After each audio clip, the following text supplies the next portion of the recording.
Welcome to the Abuki Cabal Show. What's up, y'all?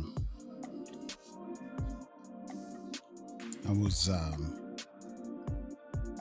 watching another video and excuse me, it was of a older lady who was discussing the civil rights movement and the effects of it on today's youth, on the political situation that we have today. What she felt like was going to happen if our situation started to reverse. And she basically felt like we as Black people, even though we have evolved from the civil rights movement and benefited somewhat from the strategies that were put forth then, that we are not in a position to take up the next leg in the relay race. And that led me to my question, which is, are we too comfortable to spur the needed change in our community? And it does make you think. I mean, we've just seen, the last basically 5 years of police killings of Black men and women, largely more Black men than women, but a death is a death, especially in our community, especially a needless one.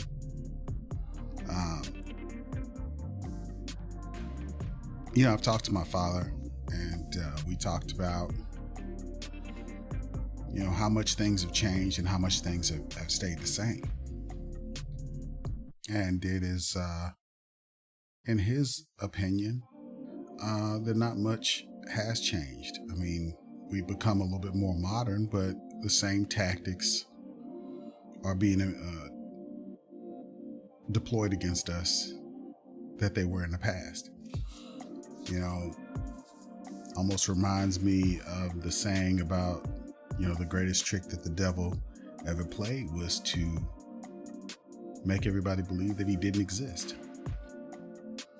And I see that in a lot of the conversations that I've been privy to here on YouTube and just out in the general public.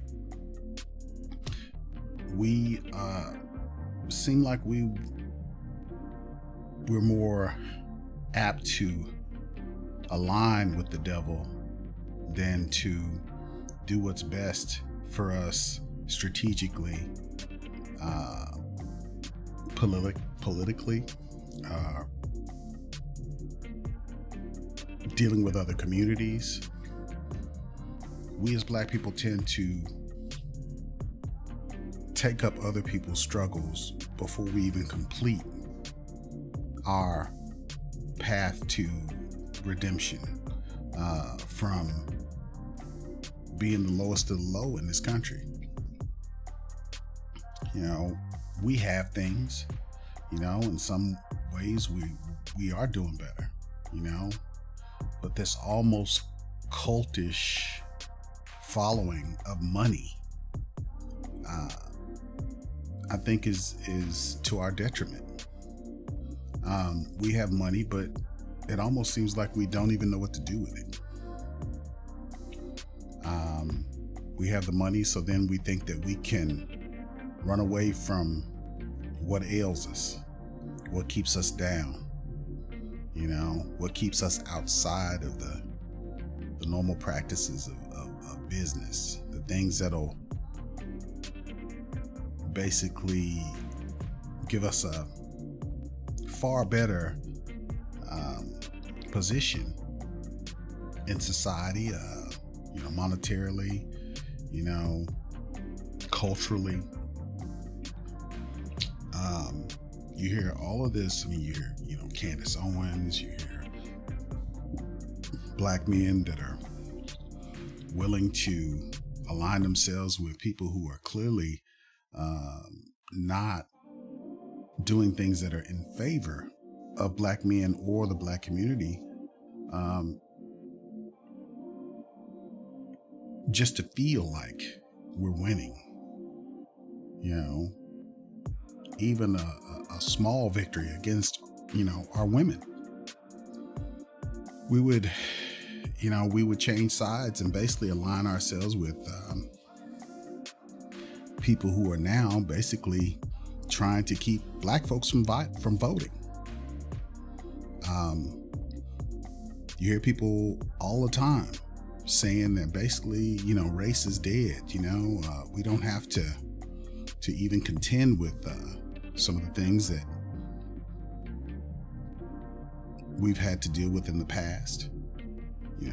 Educational disparities, medical disparities,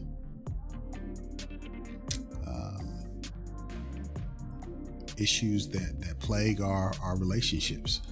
One of the main reasons why we're not looked upon favorably by black women is because we're not earning at a level that they can respect. And this is, a misinformation campaign. Part of the systemic racism that's always plagued us.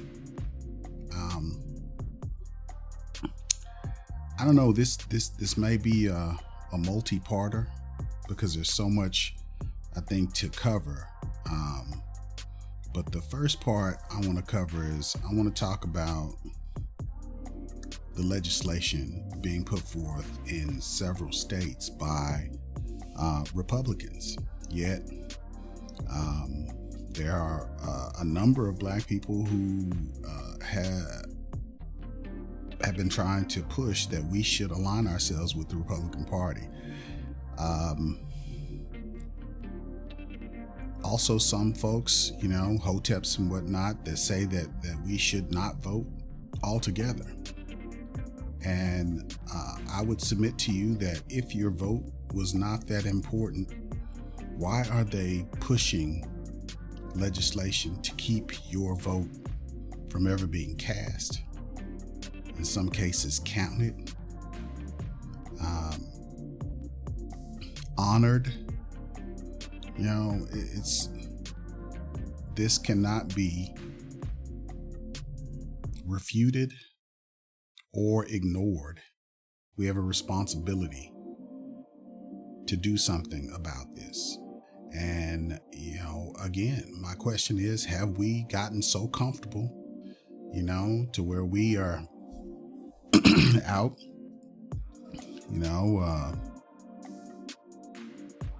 taking trips to the spas and, living comfortably, making good money, our, women are, getting their educations, getting their PhDs and whatnot. Some women are, getting out and trying to make a change, but that's not enough. We as men have to be the leaders that our community needs. Even when our community doesn't look upon us in a favorable light, we still have to do what is right. And that is to take up the reins of that horse and ride it into whatever battle that needs to be fought. You can't sit back and say that things that are clearly affecting the country won't affect us. That's like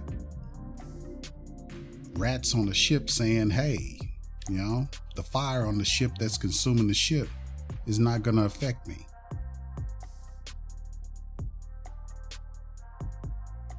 That's insanity, and it's illogical thinking. I want to like I said, go over some of this information about these pushes in all of these states, because it's important, and talk a little bit more, loosely after that. But basically, I'm going to be reading from an article that I found.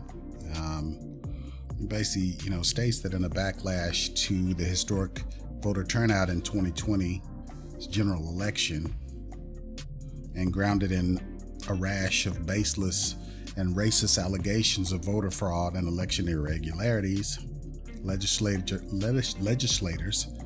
have introduced 3 times the number of bills to restrict voting access as compared to this time last year. 28 states have introduced pre-filed or carried over 106 restrictive bills this year as compared to 35 such bills in 15 states in February 3rd, 2020.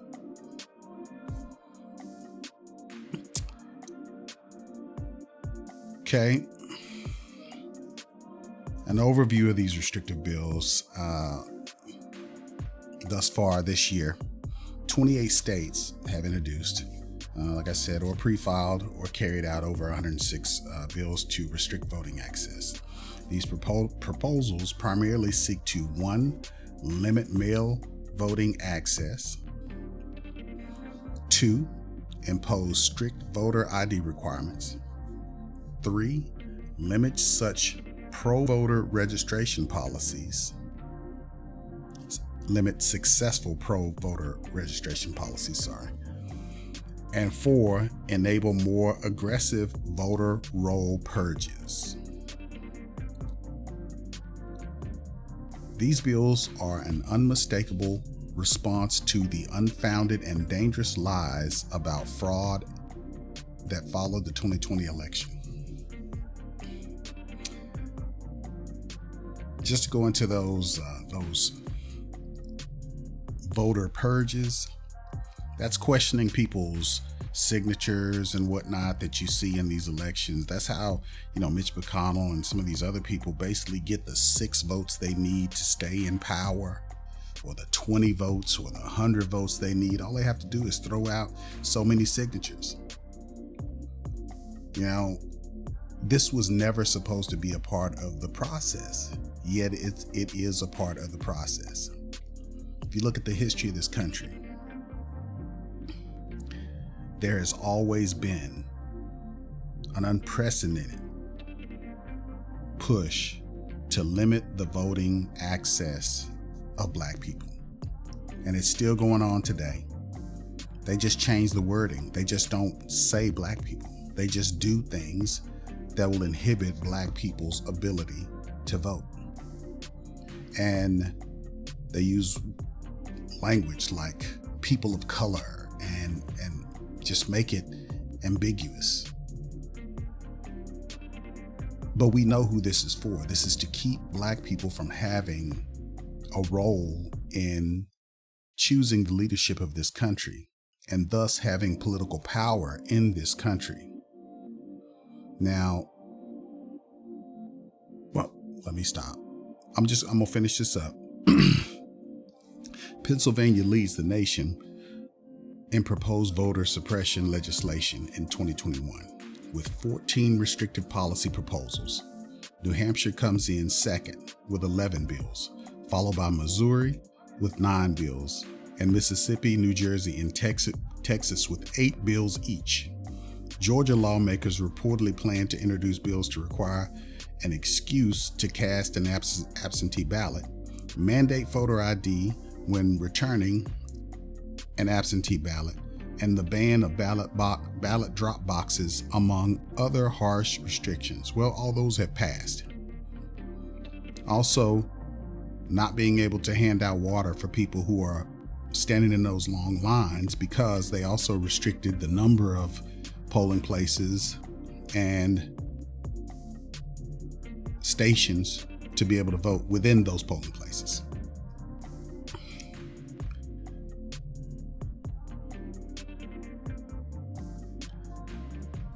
Number one, the restrictions on mail voting.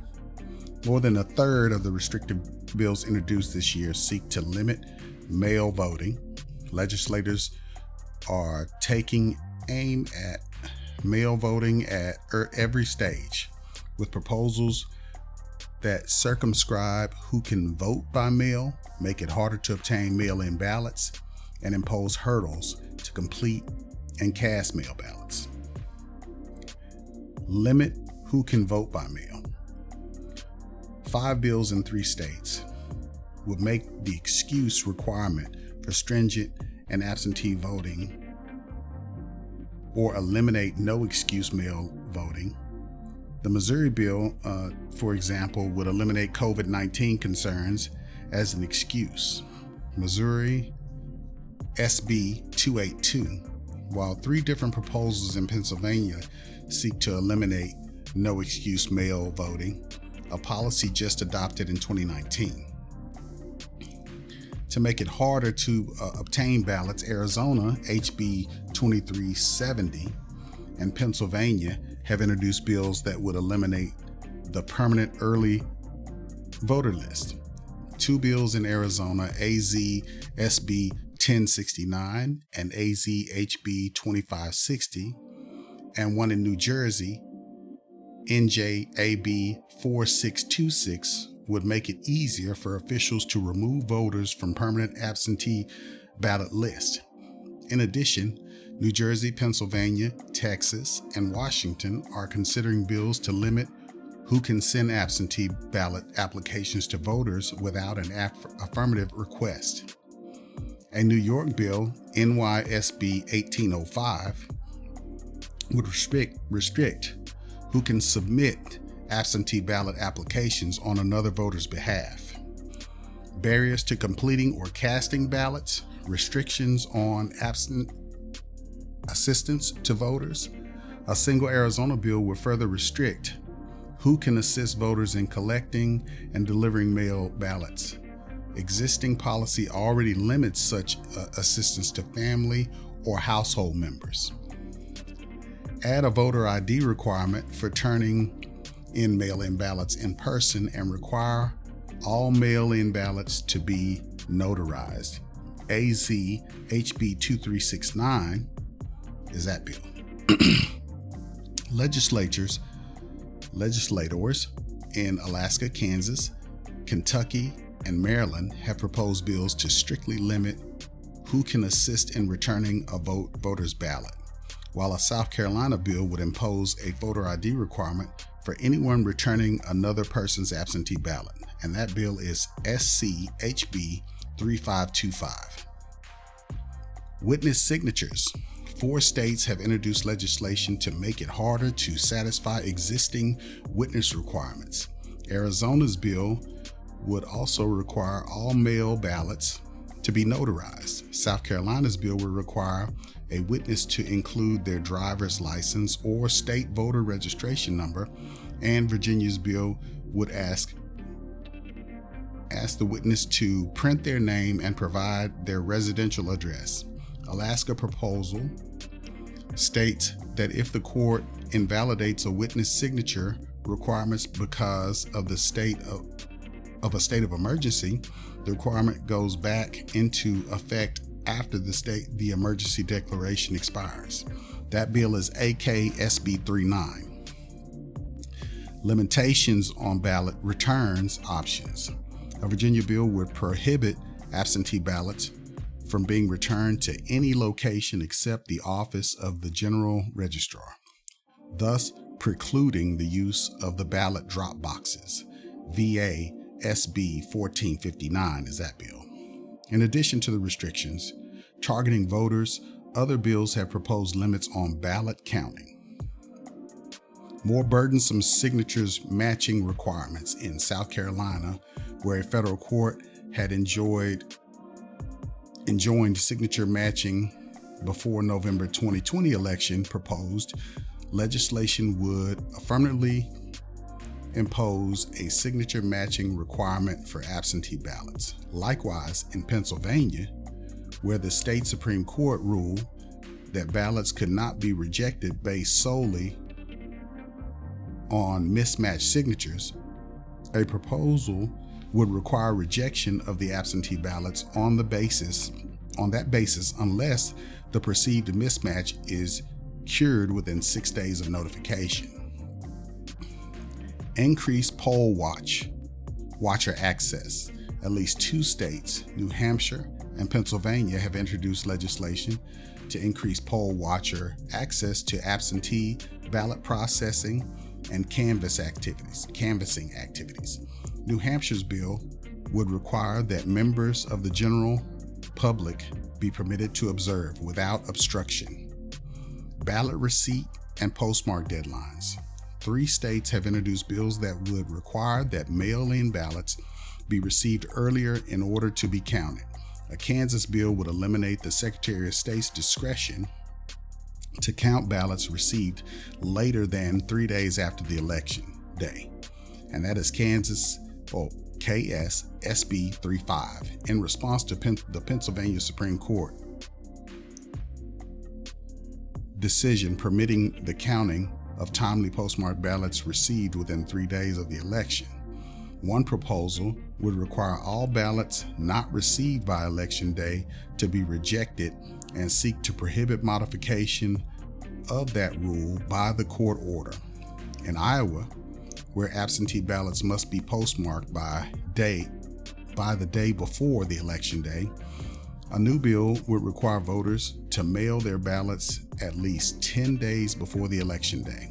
And that's IASF 115. Okay, stricter voter ID.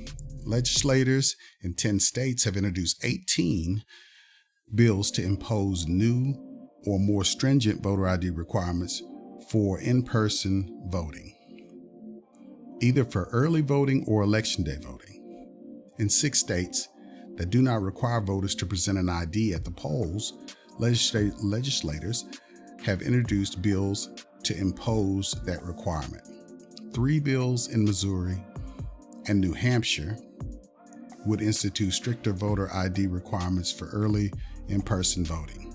2 states with the existing voter ID requirements, Mississippi and New Hampshire, are considering bills to eliminate the use of certain forms of ID. The Mississippi bill would prohibit the use of out-of-state driver's license, while the New Hampshire bill would prevent the use of student IDs.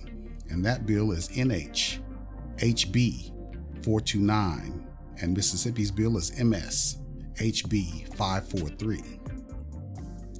New Hampshire has also introduced a bill that will require voters to include a photocopy of their photo ID with their absentee ballot applications and their completed mailbox. And that's New Hampshire, SB 54. Limiting voter registration access. Mississippi and New York legislators have both introduced bills requiring voters to provide or produce proof of citizenship in order to register to vote, and that's SB 2254. The New York bill is SB 1853. Meanwhile, Texas introduced a bill stripping voter registration authority from county clerks and requiring the Secretary of State to send voter registration information to the Department of Public Safety for citizenship verification. That bill is TX HB 1026. 7 bills have been introduced to roll back or limit opportunities for Election Day registration, with legislators in 4 states introducing bills to eliminate Election Day registration entirely. Alaska legislators have introduced bills to roll back automatic voter registration by eliminating opt-out registration from the state's permanent fund divided application system. That's AKSB 39 and AKHB 23. More aggressive voter purging practices. 6 states have introduced 13 bills that would expand voter roll purges or adopt flawed practices that would risk improper purges. For example, 3 bills in Mississippi will require a comparison of the voter rolls against other databases to identify non-citizens, and will require removal from the rolls of the voters who fail to respond to a notice within 30 days with proof of citizenship. Those bills are MS HB 586, MS SB 2016, and MS SB 2577. A New Hampshire bill, NHSB 31, would permit election administrators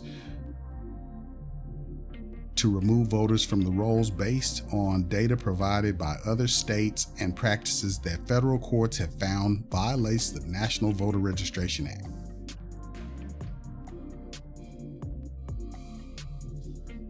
Okay, well, that's everything that's been proposed by these states, and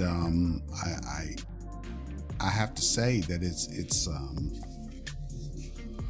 it's pretty. It makes me kind of emotional about the whole process because, I mean, my grandfather, my father, and now I have to go through the same things to try to ensure that we have an opportunity to select our leadership, to make change. One of the problems that we have in this system is that we have people who are so old in the Senate and the Congress that are making decisions about a future that they don't have any investment in. That's why our infrastructure is crumbling. That's why we're still sending Black people to jail for marijuana violations and things that we're denying science. We are not moving forward with more nuanced